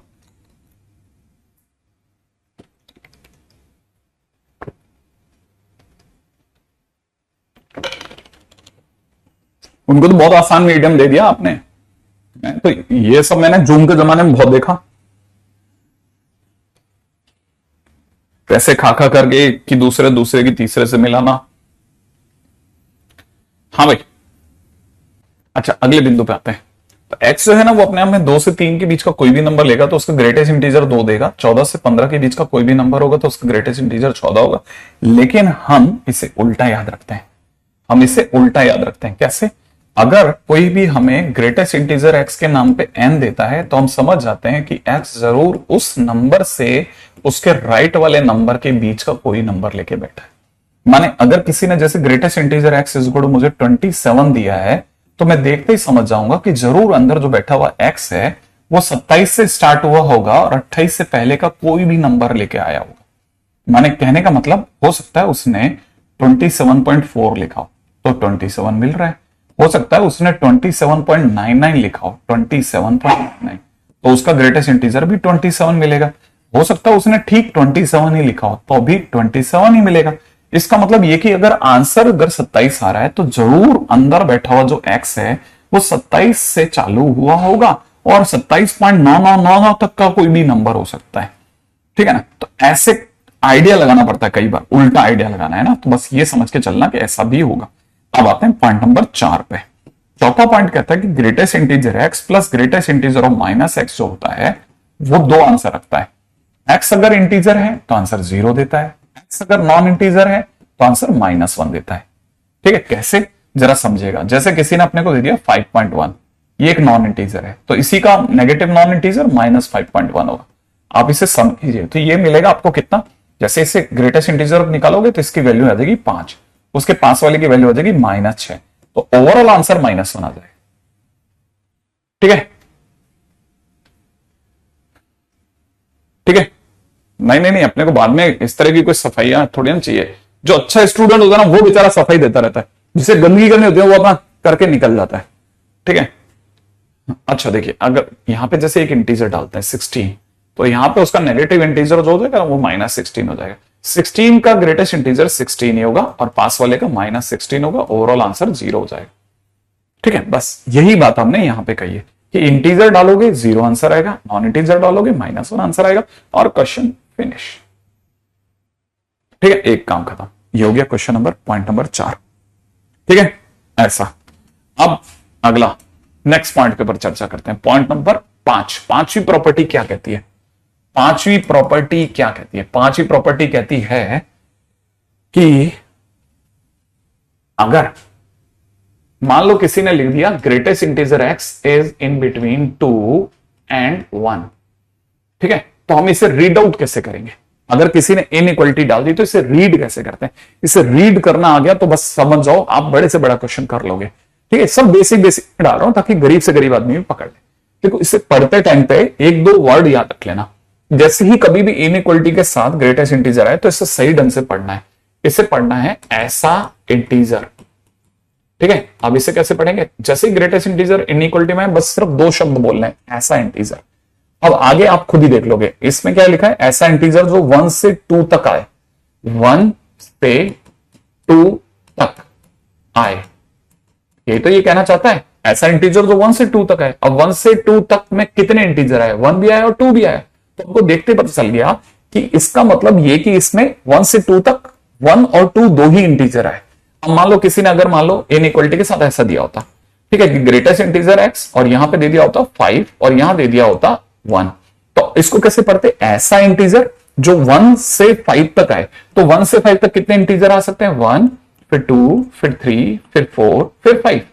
सही है। अच्छा, मान लो अगर किसी ने ऐसा नहीं देकर के ऐसा दिया होता कि ग्रेटेस्ट इंटीजर एक्स उधर की तरफ 1 दिया होता, इधर 5 दिया होता, तो हम कहते ऐसा इंटीजर। जैसे इनइक्वालिटी दिमाग में 2 शब्द गूंजेंगे, ऐसा इंटीजर जो 1 से बड़ा हो, माने 1 भी शामिल है, 1 से बड़ा हो और 5 से छोटा हो। तो 1 से बड़ा में 1 शामिल है तो 1 भी आएगा, 2 भी आएगा, हमको इंटीजर ढूंढना है, 3 भी आएगा और 4 भी आएगा। तो सबसे पहले जैसे ही हमें कुछ भी इनइक्वालिटी में मिलेगा हम उसे पढ़ना सीखेंगे, बोलना सीखेंगे। ऐसा इंटीजर जो 1 से 2 तक है, ऐसा इंटीजर जो 1 से 5 तक है, ऐसा इंटीजर जो 1 से चालू हो पर 5 से छोटा हो जाए, तो 1, 2, 3, 4 तक ही जाएगी। अब पिछली वाली प्रॉपर्टी हमारे को यह सिखा रही थी, पिछली वाली प्रॉपर्टी ने अभी अभी हमारे को सिखाया था कि अगर ग्रेटेस्ट इंटीजर एक्स से 27 आ रहा है तो जरूर एक्स 27 से 28 तक होगा। इफ ग्रेटेस्ट इंटीजर एक्स से अगर 1 आया तो जरूर एक्स जो होगा वो 1 से 2 तक के बीच का कोई भी नंबर होगा। और फिर 2 भी तो आया है तो फिर जरूर एक्स जो है वो 2 से 3 तक के बीच का कोई भी नंबर होगा। माने मेरा एक्स कहां से कहां तक भाग पाया? 1 से 3 तक। तो मैं अगली लाइन में इसका आंसर लिखूंगा कि एक्स 3 से 1 तक है। माने इसके बाद it implies this one, it implies this one. अब जैसे मान लो किसी लिखा एक्स अगर 1 से 5 तक का कोई भी नंबर देगा तो ग्रेटेस्ट इंटीजर है। अब सोचना क्या है, ग्रेटेस्ट इंटीजर एक्स ने 1 कब दिया? जब एक्स 1 से 2 तक का कोई नंबर हो। 2 कब दिया? जब एक्स 2 से 3 तक का कोई भी नंबर हो। 3 कब दिया? जब 3 से 4 तक का कोई भी नंबर हो। 4 कब दिया? जब 4 से 5 तक का कोई नंबर हो। एक्स जो है 4 से 5 तक का नंबर हो। और 5 कब देगा? जब एक्स 5 से 6 के बीच का कोई नंबर हो। माने मेरा एक्स ओवरऑल कहां से कहां तक के नंबर कैरी कर गया? 6 से और 1 तक के नंबर को कैरी कर गया। तो इसका ये अगर क्वेश्चन है, ये अगर क्वेश्चन है तो इट इंप्लाइज दिस वन। इसका आंसर ये होगा। अगर जैसे मान लीजिए किसी ने ऐसे लिख दिया greatest integer x is in between 1 to 5, तो हमारे को क्या है इसका आंसर कैसे सोचना है?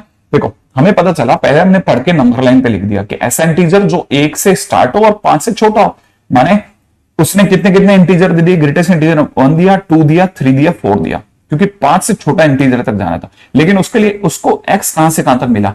एक्स 1 से 2 तक मिला, 2 लाने के लिए 2 से 3 तक मिला, 3 लाने के लिए 3 से 4 तक, 4 लाने के लिए 4 से 5 तक इंटीजर मिले, 5 तक के नंबर मिले। तो फाइनली मेरा एक्स जो होगा वो कहां से कहां तक के नंबर लिखेगा? 5 से 1 तक के नंबर लिख देगा।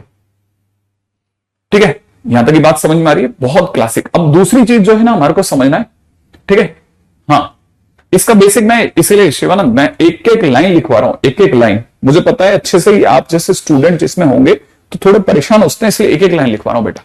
कोई भी ऐसी लाइन नहीं है जिसमें मैं मिसिंग कर रहा हूं। जो होगा ना वो यहां से तक लिखेगा। ये सब क्वेश्चन है छोटे छोटे, एक तरह से यूं समझ लेना।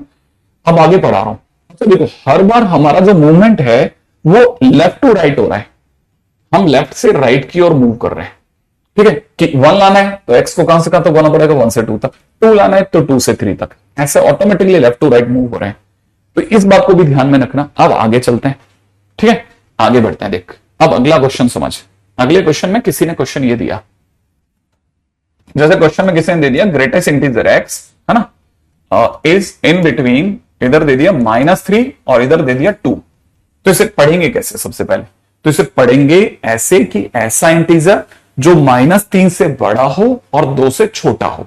ऐसा इंटीजर जो -3 से बड़ा हो। अब दिमाग लगा यार कौन ऐसा इंटीजर है जो -3 से बड़ा हो? दिमाग में आया -2, पहले आया होगा -4 भी आ सकता है आपने से कही, लेकिन दिमाग में आया -2 कि यार -2 -3 से बड़ा है। और कौन इंटीजर है? -1 भी बड़ा है, 0 भी बड़ा है, 1 भी बड़ा है, बस इतने ही है। क्यों? क्योंकि 2 से तो छोटे रखने, तो हमारे पास में 4 ही इंटीजर है।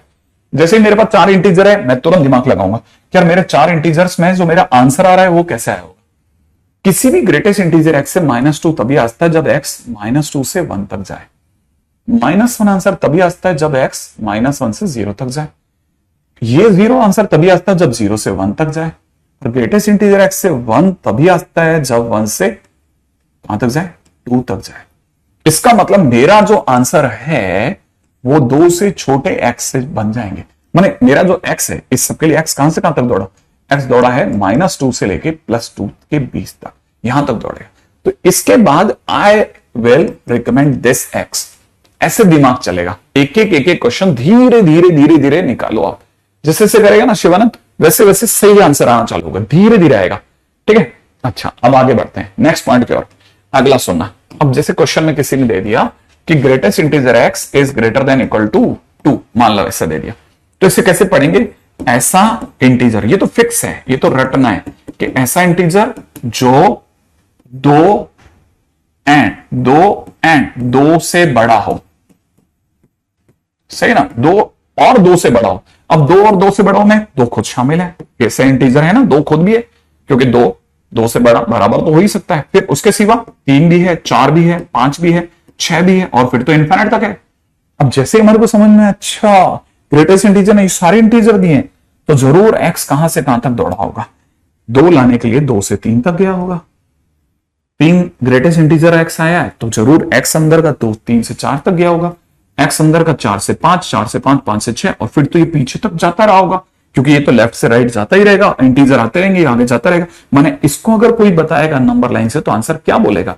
x is greater than equal to 2, ये बोल के निकल जाएगा, 2 टू इनफिनिट। सही बात है ना, x is greater than equal to 2, इतना सिंपल। ठीक है, इसमें ये मेरा बात है, कोई भी समझ सकता है कि इधर वाले को वो टच कर रहे हैं, इधर वाले को टच नहीं कर पाते। फिर इधर वाले के अंदर जब -1 लाना था तो फिर इसे टच किया, फिर 0 को टच नहीं करा, 0 लाना था 0 को टच करा, 1 को टच नहीं करा, फिर 1 लाना था तो 1 को टच करा और 2 को टच नहीं करा। ओपन क्लोज दिमाग में थियोरेटिकली क्लियर होना चाहिए। ठीक है ना, वापस याद दिला देता हूं, जैसे ही ग्रेटेस्ट इंटीजर x को 2 लाना होता है, x को 2 से 3 के बीच ऐसे होना पड़ता है, क्लोज 2 ओपन 3। पहली चीज समझ में आना। अब सुनो आगे नेक्स्ट पॉइंट की ओर चलो। अगला पॉइंट क्या कहता है? अगला पॉइंट इसी से अब थोड़ा पीछे चलते हैं। मान लो greatest integer x is less than equal to 2 लिखा होता क्वेश्चन में, फिर क्या करते हैं? हम दिमाग में लगाते हैं ऐसा इंटीजर जो 2 या 2 से छोटा हो। 2 शामिल है, फिर 2 से छोटा 1, फिर 0, फिर -1, फिर -2, ऐसे कब तक लिखे? पीछे तक सारे। अब पीछे से हमेशा ट्रेन पीछे से आ रही है, धूल उड़ाती हुई। ठीक है, और अपने को पता है हमको दिखना चालू हुआ आगे का, हमने दिमाग लगाया कि भाई -2 भी आया होगा, तो पीछे से इसे ट्रेन आ रही है। फिर -2 लाने के लिए -2 से -1, -1 लाने के लिए -1 से 0, 0 लाने के लिए 0 से 1, 1 लाने के लिए 1 से 2, और 2 लाने के लिए 2 से 3 ओपन। इसका मतलब हमारा x 3 के पीछे के सारे नंबर ले रहा है, माने x less than 3 is my answer. ठीक है, माने x बिलोंग्स टू कहां से कहां तक? -इनफिनिट से 3 ओपन तक, ये मेरा आंसर हो जाएगा। एग्जैक्टली ठीक है, अब मान लो क्वेश्चन में ऐसा ना दे करके ऐसा दे दिया होता। ठीक है, अब अपन हर तरह के क्वेश्चंस ले चुके हैं लगभग। मान लीजिए क्वेश्चन में दिया होता greatest integer x is less than -1, तो देखते ही दिमाग में आता था ऐसा इंटीजर जो -1 से छोटा हो। ठीक है ना, अब -1 से छोटा इंटीजर कौन सा हो सकता है भाई? -2 हो सकता है सर, -3 हो सकता है, -4 हो सकता है, -5 हो सकता है, -6 हो सकता है, एंड सो ऑन। पीछे के सारे इंटीजर होते हैं। अब 10 तो अपनी पीछे से आ रही होती है, तो -6 लाने के लिए -6 से 5 तक, फिर -5 से -4, -4 से -3, -3 से -2, और -2 लाने के लिए -2 से -1। फाइनली मेरा आंसर जो होगा x -1 से छोटा, माने x बिलोंग्स टू -∞ से -1 इज माई आंसर। राइट है? ऐसे यहां तक की बात समझ में आ गई? जिनकी बात में इतनी दूर तक ये सारी बातें आ गई है, उतनी दूर तक में अपन आगे चलते हैं, नेक्स्ट पॉइंट की और बात करते हैं। ठीक है, आगे बढ़िएगा। ठीक है, अब जल्दी से मेरे को क्वेश्चन बताना। ठीक है, अगला क्वेश्चन है आपका, पहला सिंपल क्वेश्चन है, greatest integer of log 7/2 is equal to कितना होगा? ग्रेटेस्ट इंटीजर ऑफ लॉग 7/2 कितना होगा? ग्रेटेस्ट इंटीजर ऑफ लॉग 7/2 कितना होगा? जल्दी जल्दी चलिए।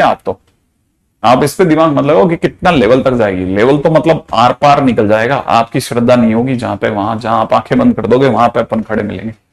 ठीक है, लॉग 7/2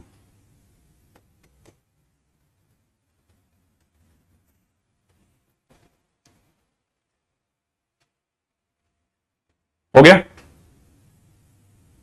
भाई। सीधी सी बात है, अगर ये log 8/2 होता तो ये 3 था। ठीक है, ये 8 से कम है, माने ये 3 से छोटा है। जो अंदर लिखा है वो 3 से छोटा है, 3 से कम। ये 3 से कम है, ये जो अंदर लिखा है वो 3 से कम है। 3 से कम है तो उसका ग्रेटेस्ट इंटीजर 2 होगा, खत्म। ठीक है ना, इतना सिंपल है। अब मान लीजिए जैसे क्वेश्चन के अंदर है ना, अपने कहां तक आ गए थे? प्रॉपर्टी नंबर 5 तक आ गए। ये 5वीं प्रॉपर्टी में क्वेश्चन है, ध्यान रखना 5वीं प्रॉपर्टी ही क्वेश्चन है, ढेर सारे क्वेश्चन। अब आते हैं पॉइंट नंबर 6 पर। पॉइंट नंबर 6 क्या कहता है? पॉइंट नंबर 6, ठीक है, छठा पॉइंट कहता है ग्रेटेस्ट इंटीजर x प्लस में greatest integer x plus 1/n plus में दे रखा है ग्रेटेस्ट इंटीजर x प्लस में 2/n, ऐसे दे रखा है greatest integer x plus 3/n, और बढ़ते बढ़ते अगर, ठीक है, धीरे धीरे अगर गाड़ी जो है वो x plus n minus 1/n तक जाए तो इसका answer greatest integer of nx होता है। ठीक है ना, ग्रेटेस्ट इंटीजर x nx होता है। सबसे पहली चीज इसको भी समझ जाना। ठीक है, ये चीज। अब आगे बढ़ते हैं, है ना, ये एक प्रॉपर्टी है। अब इस पे प्रॉपर्टी पे कई बार ऐसे क्वेश्चंस भी हो सकते हैं, जैसे देने वाले ने 1/4 दे दिया, पास में दे दिया 1/4 प्लस में 1/100, उसके पास में एक सीरीज दे दी 1/4 प्लस के अंदर 2/100। ठीक है ना, ऐसे बढ़ते बढ़ते दे दिया 1/4 प्लस में 99/100 इज इक्वल टू क्या होगा? मान लो क्वेश्चन में किसी ने इस तरह से दे दिया। ठीक है, तो हमारे को पता चल गया, हम मिला तो सकते हैं ना, x की जगह पे कितना आ गया? 1/4। n की जगह कौन बैठा आज? 100। तो इसका आंसर होना चाहिए ग्रेटेस्ट इंटीजर nx, माने ओवरऑल आंसर हो जाएगा 100 इंटू 1/4, माने इधर किसे कितना निकलेगा? 25, और 25 का ग्रेटेस्ट इंटीजर 25, इसलिए 25 आंसर हो गया, काम खत्म। ठीक है, तो आंसर कितना हो जाएगा? 25, सिंपल। अगले क्वेश्चन में आते हैं। ठीक है, अगले क्वेश्चन में किसी ने दे दिया x प्लस में दे रखा है x प्लस में 1/200। ठीक है, यहां दे दिया x प्लस में 2/200, 2/200। ठीक है, और ऐसे बढ़ते बढ़ते दे दिया ग्रेटेस्ट इंटीजर x प्लस में 99/200, 99 नहीं 199/200 is equal to 7। Find x, किसी ने दिया x की क्या वैल्यू होगी बताओ। ठीक है, ऐसा भी हो सकता है क्वेश्चन में, सिंपल क्वेश्चन ये भी बढ़िया बनता है। जैसे ही ये क्वेश्चन दिया तो मेरे दिमाग में क्या क्या आ सकता है वो सोच रहा हूं। मेरे दिमाग में ये आएगा, पहली बात x के नाम पे x ही है, n के नाम पे मेरे पास में कितना है? 200 है। सही है ना भाई? जैसे ही मुझे ये मिला कि यार अपने पास में तो ये वैल्यूज है, हमें पता है इस पूरी सीरीज का आंसर होना चाहिए ग्रेटेस्ट इंटीजर nx, माने मेरी तरफ से आंसर होना चाहिए 200 इंटू x, माने 200x मेरा आंसर होगा। लेकिन सरकार कहती है आंसर कितना है? 7 है। अब मैं जानता हूं कि ग्रेटेस्ट इंटीजर ने अगर 7 दिया है, ग्रेटेस्ट इंटीजर x से अगर 7 आंसर आया है तो जरूर अंदर वाला 7 से 8 के बीच के नंबर लेके बैठा था। ग्रेटेस्ट इंटीजर x से अगर 7 आया है तो जरूर अंदर वाला 7 से 8 के बीच के नंबर लेके बैठा था। इसका मतलब मैं समझ गया कि x की वैल्यू जो होगी 7/200 से लेकर के 8/200 के बीच की हो जाएगी। क्वेश्चन 7/200 से 8/200 तक के कोई भी नंबर ले सकता है, तो x की वैल्यू ये हो जाएगी। सिंपल। ठीक है, अगले क्वेश्चन में आते हैं। नेक्स्ट,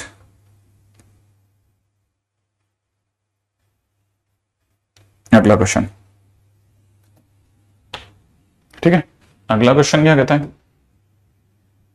अगले क्वेश्चन में दे रखा है कि अगर n जो है वो नेचुरल नंबर है और n जो है वो लेस देन इक्वल टू 12 है, और क्वेश्चन में देने वाला दे रहा है अंडर रूट में n स्क्वायर प्लस 1 का ग्रेटेस्ट इंटीजर, अंडर रूट में n स्क्वायर प्लस 2 का ग्रेटेस्ट इंटीजर, प्लस में दे रखा है अंडर रूट में n स्क्वायर प्लस 3 का ग्रेटेस्ट इंटीजर, और ऐसे बढ़ते बढ़ते सामने वाला लेकर आ रहा है अंडर रूट में n स्क्वायर प्लस k का ग्रेटेस्ट इंटीजर। ठीक है, ऐसे then maximum value of k, then maximum value of k। ठीक है ना, k है ना। यहां पे ये भी बता देते हैं k belongs to natural number है। हाँ भाई, अब जरा इसकी बात भी कर लेते हैं। बेसिकली ये बहुत सिंपल सी बात है। ठीक है, इसकी बहुत सिंपल सी बात है, बहुत ध्यान से सुनना। ठीक है, ये क्या कहता है, इसकी स्टोरी भी बहुत सिंपल है, बहुत ज्यादा सिंपल है, समझिएगा। पहली बात तो ये समझ में आना चाहिए ये लाइन का क्या मतलब है। n एक नेचुरल नंबर है पर 12 से छोटा है, माने सीधी सी बात ये कह सकता था, लेकिन इसने कहा नहीं कि n जो है 1 से लेके 12 के बीच का नेचुरल नंबर है।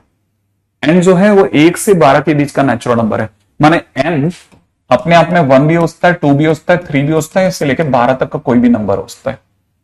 अच्छा, क्वेश्चन है हमसे क्या मांगा है, k की बड़ी से बड़ी वैल्यू। तो हमने अपनी तरफ से एक तुक्का मारा कि हम सबसे बड़ा n और सबसे छोटे n पे ट्राई करेंगे। सबसे बड़ा n कौन है? सबसे बड़ा n 12 है। हमने 12 रख के देखा कि क्या मालूम 12 से समझ में आ जाए n की जगह, तो n की जगह 12 डालते ही ये 143 बन गया, समझ जाओगे। ठीक है, प्लस के अंदर यहां पे n की जगह 12 डालते अंडर रूट में 144 बन गया। सही है, n की जगह 12 डालते ही ये अंडर रूट में 145 बन गया। लेकिन क्वेश्चन में ये भी दे रखा है कि ये सब है ना, ये सब आपस में, ठीक है, ये सब आपस में बराबर हैं। देखो जरा ध्यान से समझना, क्वेश्चन में दे रखा है ये सब आपस में बराबर है। कब तक ये बराबर होंगे? ठीक है, ये सब आपस में कैसे हैं? बराबर है। क्या ये बराबर है भी या ऐसे ही हम उल्लू बन रहे हैं? कब तक ये बराबर हो सकते हैं? ये सब आपस में बराबर है। अगर ये सब आपस में बराबर है तो हमें पता है ये 12 पॉइंट समथिंग है, 12 पॉइंट समथिंग समथिंग। ध्यान से देखना, ये सब 12 पॉइंट समथिंग समथिंग है, ये भी 12 पॉइंट समथिंग समथिंग है, ये भी 12 पॉइंट समथिंग समथिंग है। माने इसका भी ग्रेटेस्ट इंटीजर 12 आएगा, इसका भी 12 आएगा, इसका भी 12 आएगा, और ये कब तक आएगा? जब तक अंडर रूट के अंदर 168 जा रहा है। 168 तक भी इसका आंसर 12 होगा, 168 तक भी 12 होगा, 168 तक भी 12 होगा।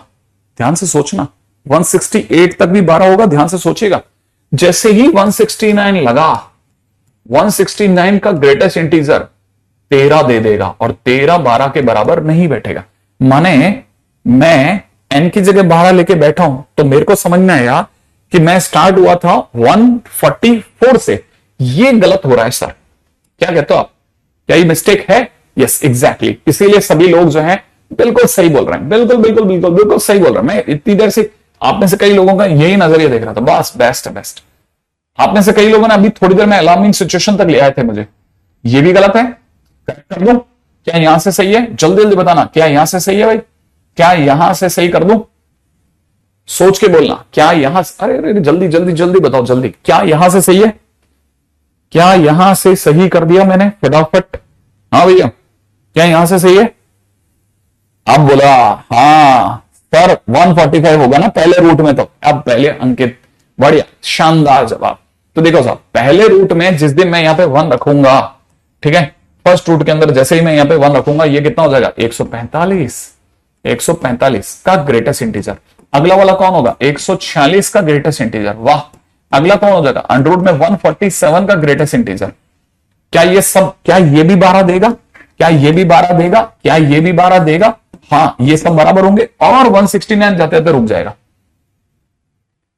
यहां से बिंदास सही है। अब जल्दी बताओ, फटाफट बताओ, के की वैल्यू यहां कितनी थी? 1, यहां कितनी हुई? 2, यहां कितनी हुई? 3, और यहां तक 168 तक के की वैल्यू के की वैल्यू थी 24 और यहां आकर के होगी के की वैल्यू 25। 25 पे इसका कांटा कट गया, माने ये आउट हो गया। इसका मतलब के 24 तक बराबर वैल्यूज थ्रो करता रहा, के 24 तक बराबर वैल्यू थ्रो करता रहा। क्या ये सर मतलब एन की छोटी वैल्यूज पर कम होता? अब जरा 11 रख के देखते हैं। 11 का मतलब 121, 122 का ग्रेटेस्ट इंटीजर, फिर अगला 123 का ग्रेटेस्ट इंटीजर, फिर अगला 124 का ग्रेटेस्ट इंटीजर। सोच रहे हैं? और ऐसे बढ़ते बढ़ते कहां तक? 143 का ग्रेटेस्ट इंटीजर सब बराबर होगा। सोचो, इसका मतलब 11 point something something, 11 point something something का ग्रेटेस्ट इंटीजर 11, इसका मतलब भी 11 पॉइंट समथिंग समथिंग, उसका ग्रेटेस्ट इंटीजर भी 11, इसका मतलब भी 11 पॉइंट समथिंग समथिंग, इसका ग्रेटेस्ट इंटीजर भी 11। अभी तक सब बराबर बराबर बराबर। 100 यहां तक आओगे ना तब भी 11 मिला, लेकिन जैसे ही आपने 144 किया, इसका ग्रेटेस्ट इंटीजर 12 दे देगा और यहां से एक कड़ी टूट जाएगी। इसका मतलब ये कि अगर मैंने n की जगह 11 लिया तो k की वैल्यू यहां 1, यहां 2, यहां 3 और यहां तक k की वैल्यू आ रही है 22। k की वैल्यू आ रही है 22। समझ रहे हैं? बिल्कुल सही बात है मलय। यहां पर k की वैल्यू कितनी आ रही? 22 और यहां पे k की वैल्यू कितनी आ रही थी? इस वाले में k की वैल्यू कितनी आ रही थी? 24। बताओ, जैसे जैसे मैं ऊपर जाता जा रहा हूं क्या मेरा k पिछले वाले से बढ़ रहा है? तो मैक्सिमम के 12 पे अटेंड हो जाएगा, माने maximum k is equal to कितना हो गया? Maximum k is equal to कितना हो गया? 24। 24 is the right answer. Maximum k is equal to 24। I expect कि यहां पे जितने भी हैं सारे के सारे, है ना? नहीं, अरे अंडरूट 144 जो होता है वो प्लस का 12 होता है, पहली चीज। ठीक है, तो प्लस माइनस नहीं होता, तो वैसे ही अपने गलत हो जाएंगे। ठीक है, अगला क्वेश्चन देखिए। अगला क्वेश्चन दे रखा है f x is equal to में साइन ग्रेटेस्ट इंटीजर में पाई स्क्वायर एक्स, प्लस में दे रखा है sine greatest integer minus pi square x. आपको मेरे को बताना है एफ एक्स की जगह भेज देते हैं अपन लोग कितना? π/2। ठीक है, एफ π/2 कितना होगा बताइए फटाफट से। एफ π/2 कितना होगा? क्या की बात समझ में आई? के की maximum value is equal to 24। सही है, पिछले वाले का।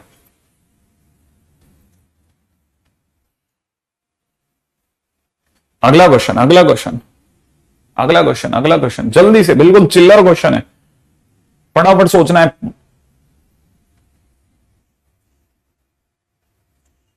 हाँ भाई चलिए फटाफट। हुआ?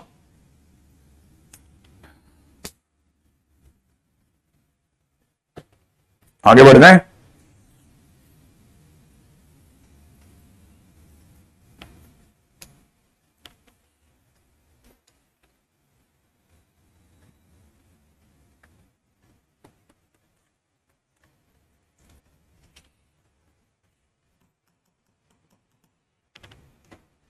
हाँ भाई, बना किसी से?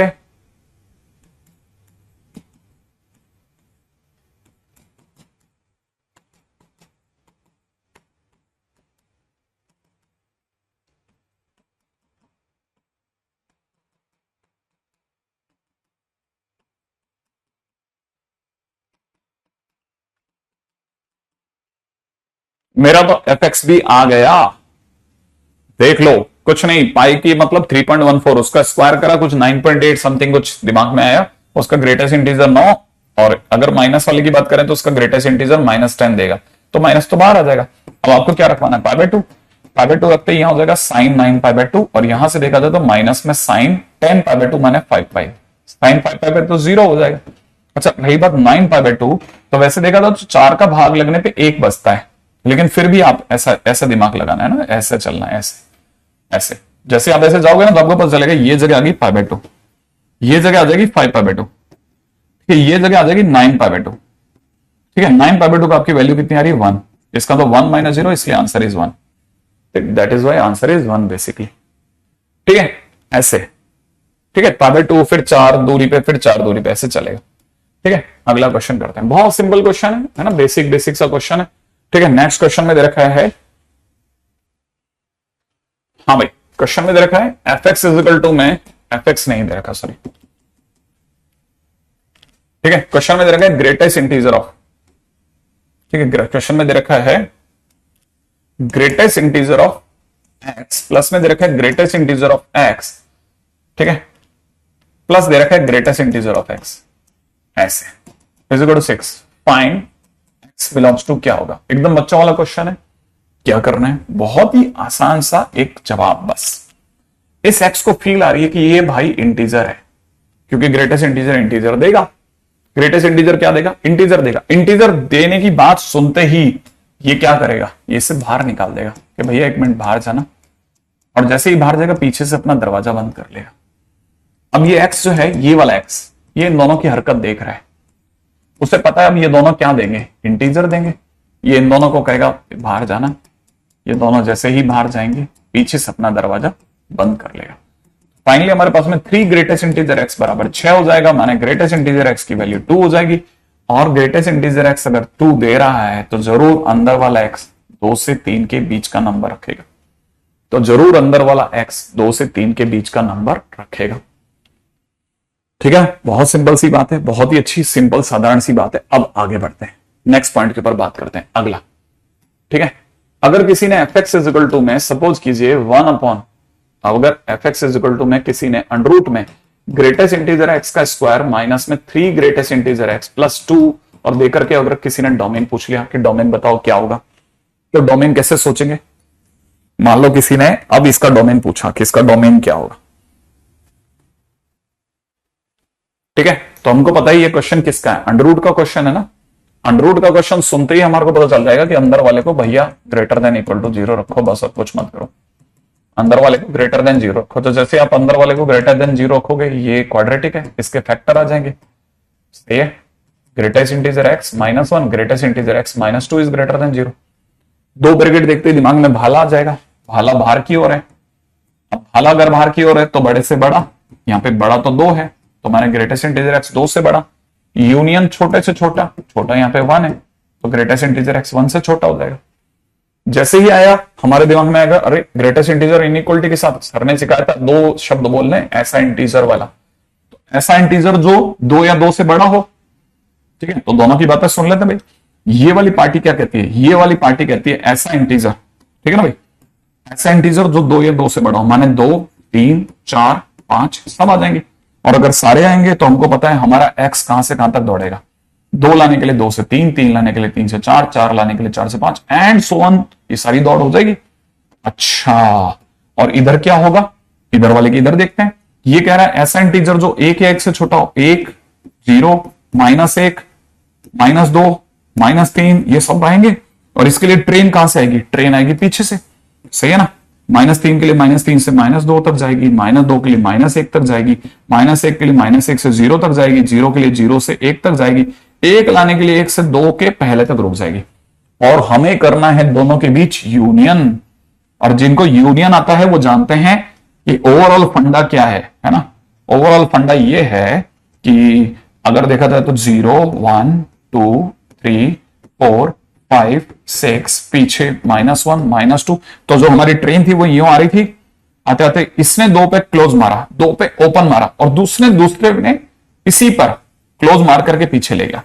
मतलब फाइनली हमारे पास x बिलोंग्स टू R आ गया, जुड़ गए दोनों कांटे से कांटे। ठीक है,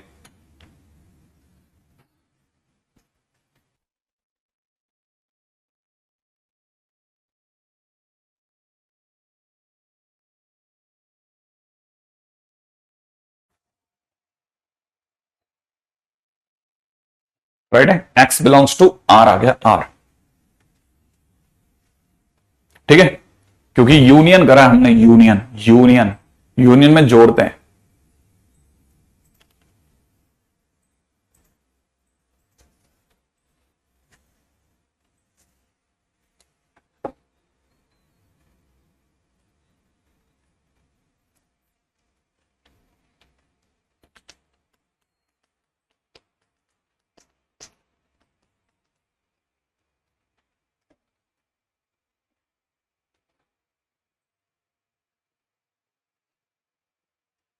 हाँ कर रहे हैं हम, ठीक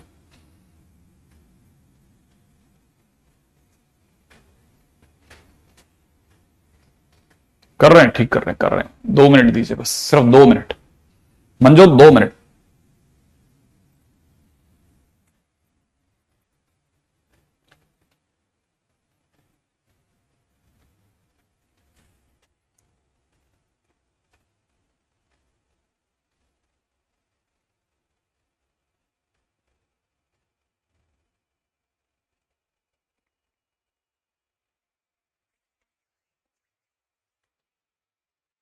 हाँ भाई, हो गया। चलिए, okay okay okay okay okay okay okay okay, next comment के ऊपर बात करते हैं। अगला, ठीक है, अगला पॉइंट क्या कहता है? अगला पॉइंट एकदम सिंपल सा क्वेश्चन है। क्वेश्चन में दे रखा है कि अगर y इज इक्वल में आपको दे दिया जाए 2 ग्रेटेस्ट इंटीजर x प्लस 3, है ना, और इधर से दे दिया जाए y इज इक्वल में 3 टाइम्स में greatest integer x minus 2 plus 5, then greatest integer x plus y की वैल्यू क्या होगी? ठीक है, then greatest integer x plus y की वैल्यू क्या होगी? ओके, अगर मान लीजिए कभी भी क्वेश्चन में ऐसा दे रखा है ना, तो अपने को पता होना चाहिए कि एक तरफ दे रखा है 2 ग्रेटेस्ट इंटीजर x प्लस 3, आपकी नजर पड़ेगी यार दोनों तो y ही तो है, ये y क्या कहता है, ये वाला y क्या कहता है? ये इस 2 को बाहर निकाल देगा। जैसे ही इसने 2 को बाहर निकाला, ये बाहर आकर के -6 हो गया, लेकिन पीछे से अपना दरवाजा भी बंद करेगा और आगे 5 है, तो ये वाला y ले आया 3 ग्रेटेस्ट इंटीजर x माइनस 1। अब ये भी y है, ये भी y है, तो दोनों मैच भी होंगे, तो 3 greatest integer x minus 1 is equal to 2 greatest integer x plus 3 हो जाएगा। ये इधर आया, यहां रह गया ग्रेटेस्ट इंटीजर x, ये उधर गया, ये बन गया 4, माने ग्रेटेस्ट इंटीजर x की वैल्यू 4 आ गई। जैसे ही मेरे पास ग्रेटेस्ट इंटीजर x की वैल्यू 4 आई, मैंने खट से ने y सोचा कि y क्या मिलेगा, y सोचा, y अपने आप मिला 2 ग्रेटेस्ट इंटीजर x प्लस 3 था, तो मैंने ग्रेटेस्ट इंटीजर x की जगह 4 रखा, तो 2 इंटू 4 प्लस 3, माने मेरे पास ग्रेटेस्ट इंटीजर x 11 आ गया, माने सॉरी y की वैल्यू 11 आ गई। अब क्वेश्चन की डिमांड क्या थी, उस पर चला मैं। क्वेश्चन की डिमांड है कि हमें greatest integer x plus y मिले, तो मैंने ग्रेटेस्ट इंटीजर x प्लस 11 सोचा, क्योंकि y तो 11 है। इसने क्या किया, 11 को बाहर निकाल दिया, 11 को बाहर निकाल के दरवाजा बंद किया, खुद ग्रेटेस्ट इंटीजर x बना, और ग्रेटेस्ट इंटीजर x की वैल्यू 4 थी, तो हमने 4 प्लस 11 लिख दिया, 4 प्लस 11 लिखते आंसर 15 हो गया, क्वेश्चन फिनिश। हाँ, लाइव चल रहा है भाई, लाइव चल रहा है, लाइव, ठीक है, बहुत सिंपल। तो मतलब ये कि क्वेश्चन में हमारे पास 2 y थे और हमने उनसे वैल्यू निकाली। ठीक है, नेक्स्ट क्वेश्चन के बारे में बात करते हैं, ये बहुत सिंपल है। ठीक है, हाँ भाई, अगला question,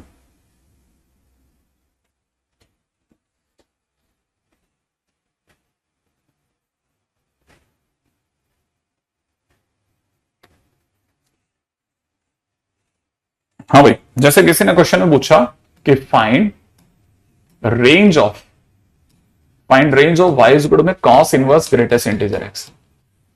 cos inverse greatest integer x की रेंज क्या होगी? cos inverse greatest integer x की रेंज क्या होगी? तो देखिए, हमें पता है कि रेंज पहले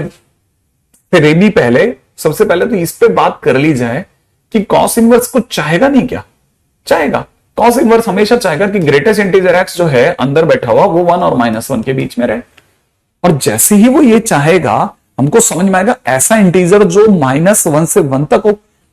तो इसका मतलब ये कि ग्रेटेस्ट इंटीजर x को कितने इंटीजर मिले -1 से 1 तक? -1, 0 और 1। सही बात है ना? लेकिन हमें डोमेन नहीं निकाला, हमें तो रेंज निकाला है। रेंज माने y, आंसर इस तरफ जाना है। तो हमें पता है कि ग्रेटेस्ट इंटीजर x जो है वो या तो -1 दे रहा होगा, या फिर ग्रेटेस्ट इंटीजर x 0 दे रहा होगा, या फिर ग्रेटेस्ट इंटीजर x जो होगा वो 1 दे रहा होगा। जब वो ये दे रहा होगा, उसमें पे y की क्या वैल्यू आएगी? cos इनवर्स में या तो -1 जा रहा होगा, या फिर, क्योंकि ये 3 ही तो वैल्यू दे रहा है, जब भी अंदर इनपुट जो है वो कुछ गिने चुने नंबर होते हैं तो उन्हें डिस्क्रीट वैल्यूज कहते हैं। तो यहाँ पे कुछ गिने चुने नंबर ही तो जा रहे हैं, यहाँ पे 3 ही तो नंबर दे पा रहे हैं। x के नाम पे कुछ भी भेजिए, लेकिन वो ग्रेटेस्ट इंटीजर x जो है उसे सिर्फ 3 नंबर में बदल देता है। कौन कौन सी 3 नंबर? -1, 0 या 1। जैसे ऐसा करता है तो cos इनवर्स या तो -1 होगा, या फिर cos इनवर्स में 0 होगा, या फिर cos इनवर्स में क्या होगा? cos इनवर्स में 1 बनेगा। अब मुझे पता है कि cos इनवर्स 1 माने cos थीटा में 1 आता है 0 पर, cos थीटा में 0 आता है 90 पर, cos थीटा में -1 आता है पाई पर। इसीलिए मेरे पास y के नाम पे सिर्फ 3 ही नंबर आ रहे हैं, 0, π/2 और पाई। ये सिर्फ 3 ही तो नंबर चढ़े, तो इसीलिए मेरी तरफ से आंसर क्या होगा? सिर्फ 3 नंबर हो रही है।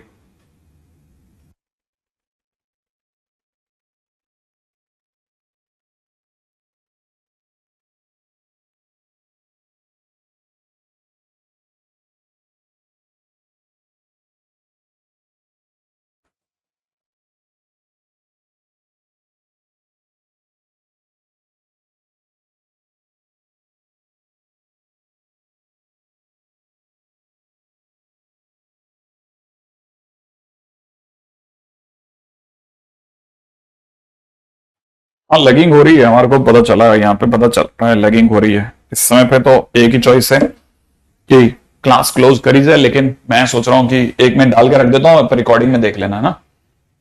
ठीक है, जैसे अगला इसी के अंदर y इज इक्वल टू में मान लेते हैं क्वेश्चन के अंदर। ठीक है, क्वेश्चन में किसी ने पूछा range of y equal to में साइन इनवर्स ग्रेटेस्ट इंटीजर में एक्स स्क्वायर प्लस में 1/2। मान लो किसी ने इसकी रेंज पूछी, अगर इसकी रेंज पूछी तो इसका मतलब ये कि greatest integer x square plus 1/2 जो है उससे रहना पड़ेगा -1 से 1 के बीच में। लेकिन क्योंकि कहानी में -1 से 1 के बीच में GIF आ गया, तो ऐसा इंटीजर जो -1 से 1 तक हो, तो इसकी वजह से ये जो अंदर वाला है ये भी 3 ही नंबर देने के लिए मजबूर है, -1, 0 या 1। अब हमने सामने बैठाया कि एक्स स्क्वायर प्लस 1/2, ठीक है, या तो -1 देगा, या फिर एक्स स्क्वायर प्लस 1/2 जो है वो 0 देगा, या फिर एक्स स्क्वायर प्लस 1/2 वो 1 देगा। अब हमने दिमाग लगाया कि ऐसा आगे क्या क्या हो सकता है। अब दिमाग लगा रहे हैं, रेडी? क्या क्या सोचा, देखो हमें पता है एक्स स्क्वायर हमेशा 0 से बड़ा रहता है, तो 0 से एक्स स्क्वायर बड़ा रहेगा, उसमें अगर 1/2 जुड़ गया तो अंदर वाला जो एक्स है, अंदर वाला जो एक्स है वो हमेशा 1/2 से तो बड़ा ही होगा। जो चीज 1/2 से बड़ी है, ठीक है, जो चीज 1/2 से बड़ी है वो -1 दे ही नहीं सकती, वो -1 दे ही नहीं सकती। आप समझे इस बात को, वो -1 किसी हालत में नहीं दे सकती। तो इसका मतलब ये कि ये केस नल एंड वाइड, ये काम ही खत्म हो गया। अच्छा सर, लेकिन सर जो चीज 1/2 से बड़ी है वो 0 भी तो नहीं दे पाएगी। मैंने कहा कैसे, 1/2 तो है ही है ना, 1/2 का ग्रेटेस्ट इंटीजर 0 होता है। लेकिन सर 1/2 से बड़ी तो ले भाई 2/3 ले ले, 2/3 का आंसर देख, सोच 0 होता है, इसका मतलब 0 तो दे सकती है।